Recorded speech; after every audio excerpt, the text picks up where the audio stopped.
Hello everyone, welcome back to another episode on the channel. You're joining me today for episode number 9 of the Only PAX series.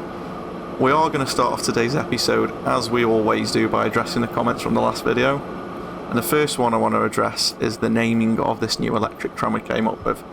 And I want to thank both Jaden and Ratsy for the comments on this. Now, Ratsy originally commented saying that he thinks it should be called Billy because the way that it bounds up this hill reminds him of a billy goat.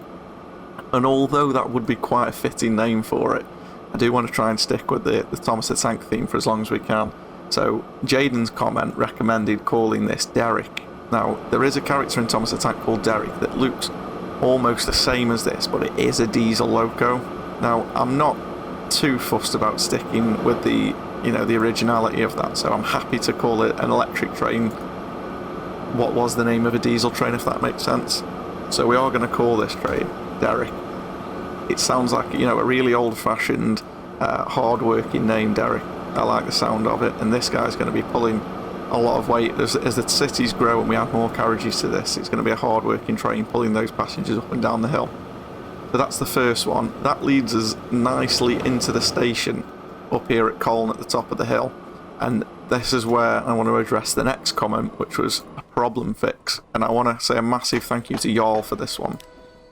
Stephen Spry also noticed this as well, but Jarl was the first one in, and he pointed out to me that on this line I'd made a massive mistake, and I have gone back and fixed it. But when we added in the Colne stop and we made the main line one line, I had missed out putting Gorleston on the way back, and it did cause us a lot of money in the interim, actually, because what was happening is passengers were getting on at, say, Bridlington here that wanted to go to Gorleston, but they had to get on and go to Colne and then come all the way back through Gorleston without stopping, all the way through Shirebrook, Faversham to Haslingden, and all the way back again before they could get off at Gorleston. And that obviously meant that all the passengers on the rest of the route couldn't get on, and it actually put us in quite a bit of a hole at one point. You can see the last few years, because I've let it run on, we have started building back the money.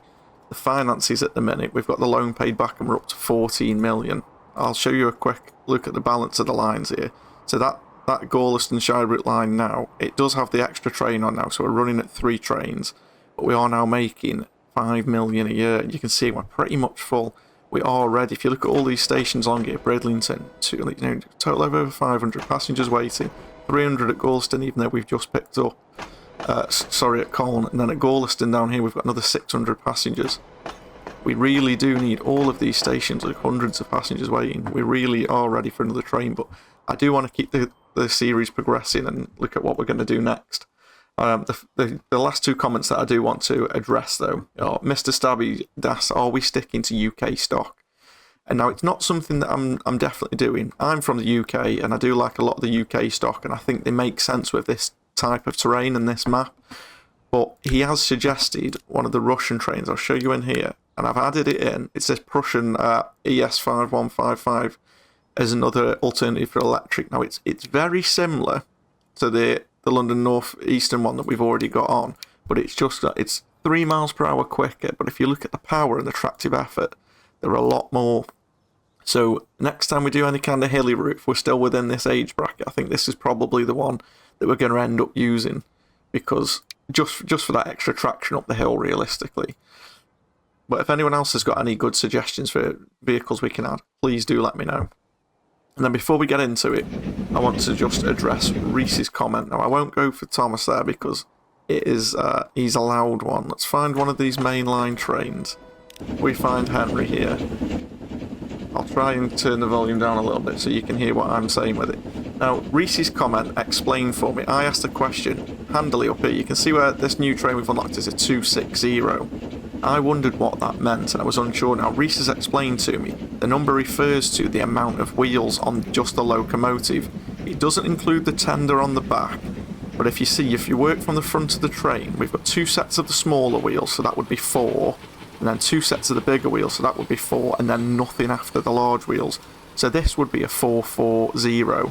4 small, 4 large, and no extras. So if we go into the details here and hover over this train, you can see that it is a 440.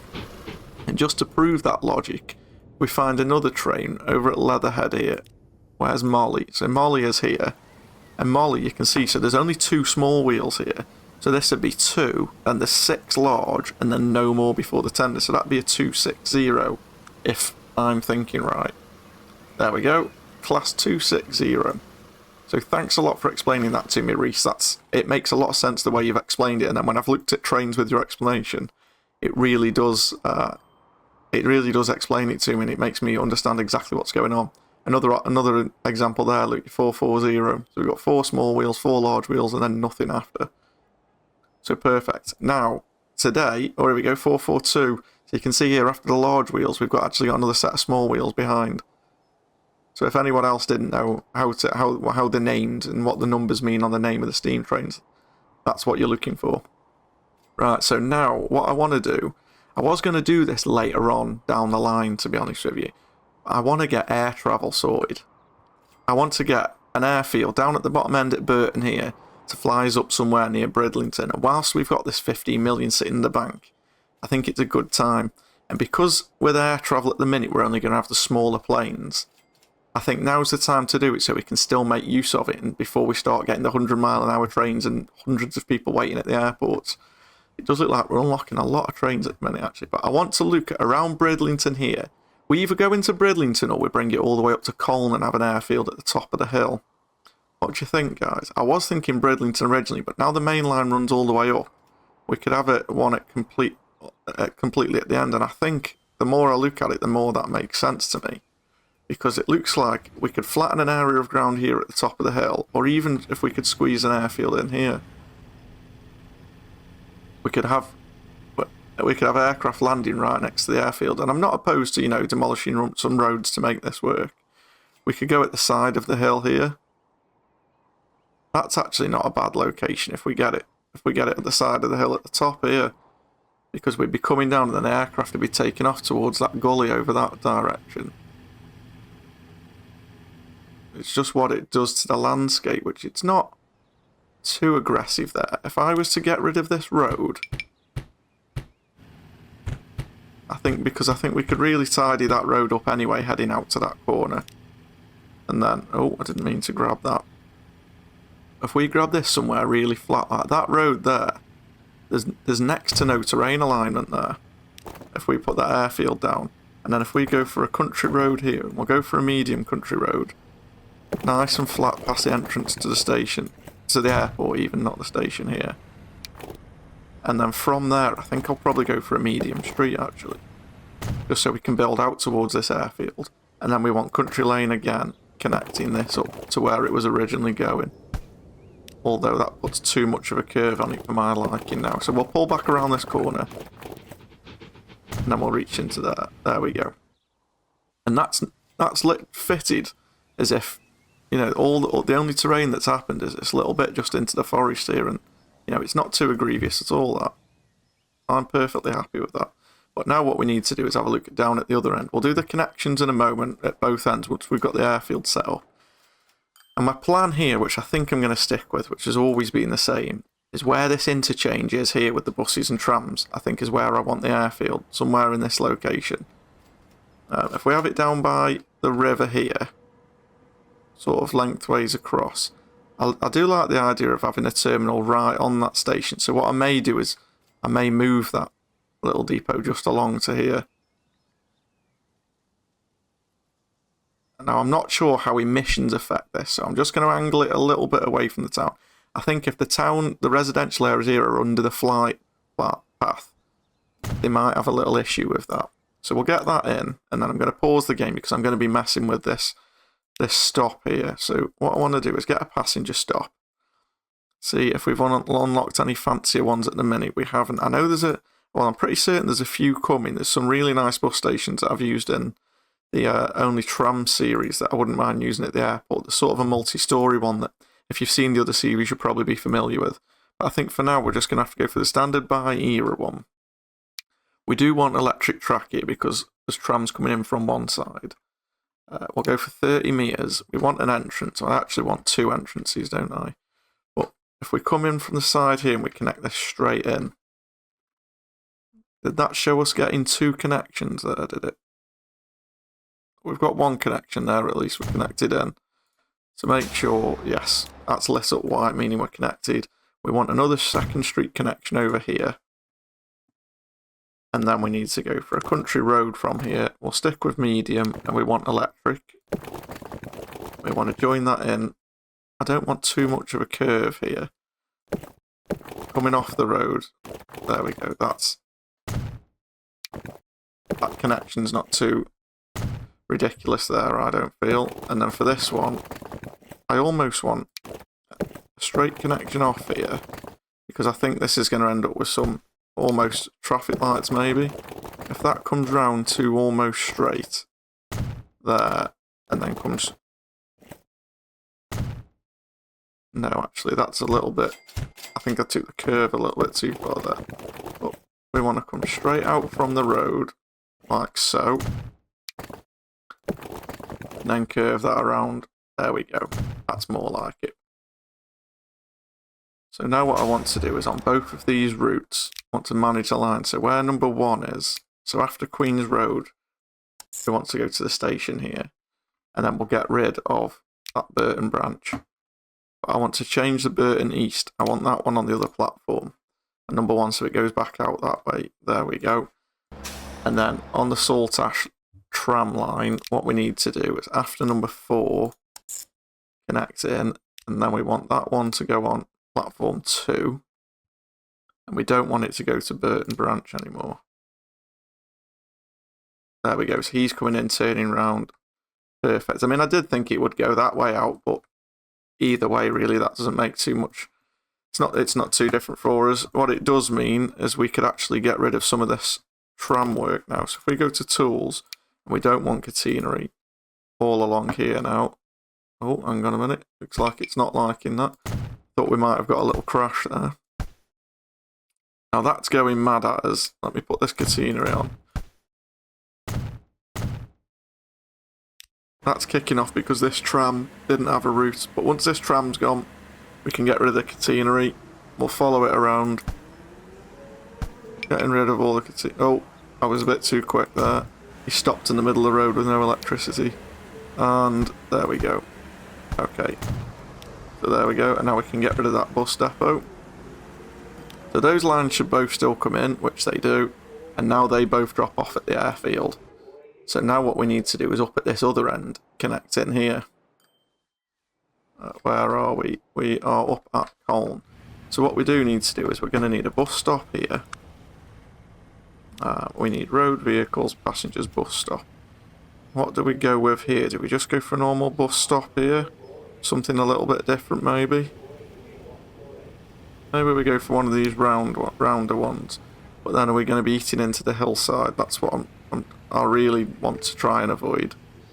I don't like what it's doing with the terrain here. I'll tell you what, let's see if we can turn this brush size down. Just try and smooth a portion of this. Just enough to fit that bus stop in. Doesn't look like it's wanting to do that. But there we go. Put that bit back and then flatten that. Maybe that'll be a bit nicer to us. Yes, it will. Perfect. Okay, so if we sort of connect in there, and then what I want to do is get the road to connect in here. We don't want tram track there, so we'll go to keep. And it's actually on medium street here, isn't it? So we want to see where it's going to let us connect. That's a little bit too aggressive for me, actually. I think it's the angle that that's placed at. So if we come back a little bit, get the building. Maybe it'd be better for us to angle the building. Or maybe even, thinking about it, if I pull off here first.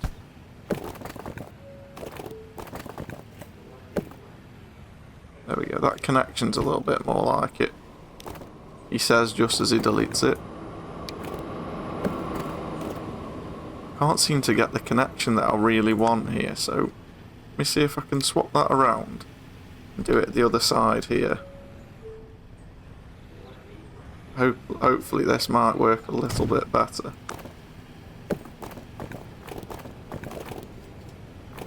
Still not really doing what I would like it to do here.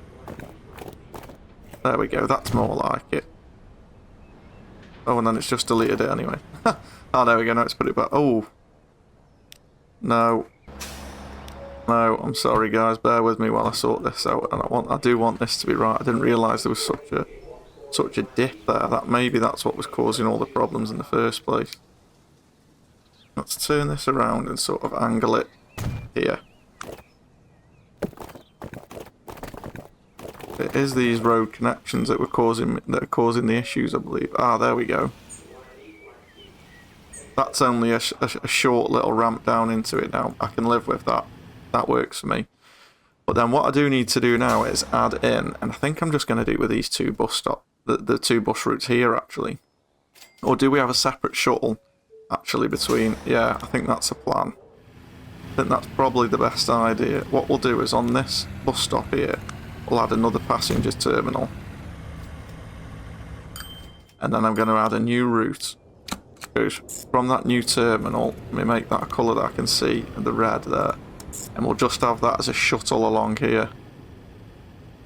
That makes sense to me. And then we'll call this RP for road passenger. And it's the Colne Airport transfer. That makes sense to me.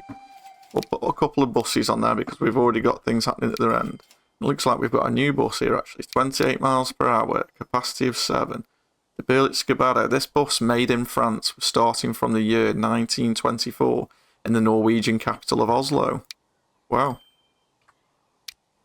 I'll take 2.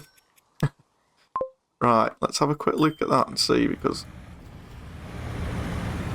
So these were actually in Norway. I'll slow it down so we can have a good look at it. It's got the little reg on the front. Ah, so it's got the next stop on the front, which that's the first time I've seen that actually.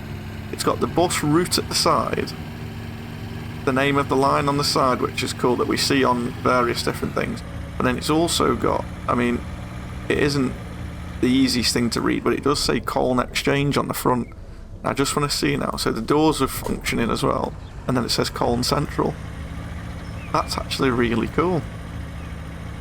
I like the wood panelling there as well, the 2 sets of doors. And there's some seating facing backwards there as well. That's cool. I really like that. So now we've got the link between the two, but no way to get between. So this is where now we need to add in the aircraft. So let's go for it. I don't think we'll have a lot at the minute. So in terms of passengers, we only have this Junkers F-13, which is the first one we get. The Junkers was developed in Germany after the First World War and was the first all-metal aircraft for civil aviation. And a capacity of 3. So I think I'm going to start off with 2 of these, because they're not a great deal of money compared to what we now have. We're going to need a new line, and we're going to go from Colne Airfield all the way down to Burton-upon-Trent Airport. Okay, and then we need to change that to a line that we'll be able to see. Isn't that? I think we've already got a dark blue line down here, so we will go for pink. And there we go. And this is going to be our one and only, actually, air route. It's going to be AP for air passenger. What do we call it? I think we just call it Colne to Burton. And then let's have a look at what we've got as the first aircraft out, aircraft number 1. If you have any ideas for any names for these aircraft, guys, make sure to let me know. These obviously don't need to be Thomas the Tank reference, but any kind of fun names will go for this. If you know any funny aircraft names or any plays on words that'll sound cool, let me know and we'll get these named as and when the suggestions come rolling in. And here we go, we're going to have our first takeoff on the series. I have got a few mods for some passenger aircrafts that will be coming later on in the series when the age advances a little bit. I'm interested to see what the top speed of this is. 85 miles per hour. So we've almost reached that in the climb already. D366, I'm not sure if that has any relevance, what's across the wings there. Would it be the Junkers F-13? Ah, it looks like it's the registration of the vehicle. Aeroplanes always have their name on the side from what I'm aware.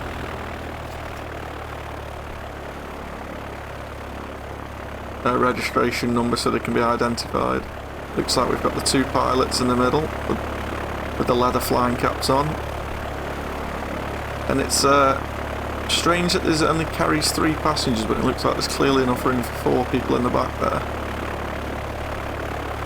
I was thinking, guys, of enabling a mod on this series called the Realistic Passenger Numbers mod. I think that's the name of it. But it basically allows more people to get on the trains and things without having extra carriages. If anyone's used that that knows if it's any good, please do let me know, as well as whether you think it would be suitable for this series or not. You know what, guys, I really do think that aircraft are underrated in this game.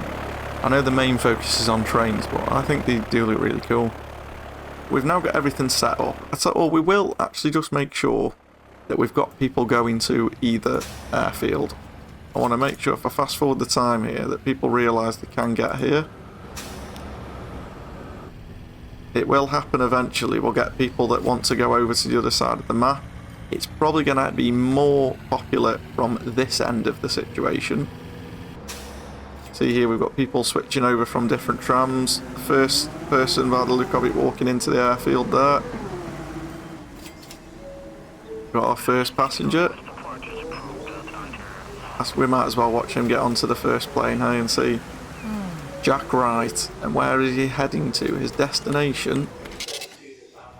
So he's heading to Colne. He's heading to this place in Colne, which is the Park View Cafe. It's probably an expensive day out to go for a coffee. Jack, well, whatever you say, my friend. We've got another someone else, Liam Clark as well. And we've actually got, looks like a couple more people coming in now. I wonder if this first one's going to be full.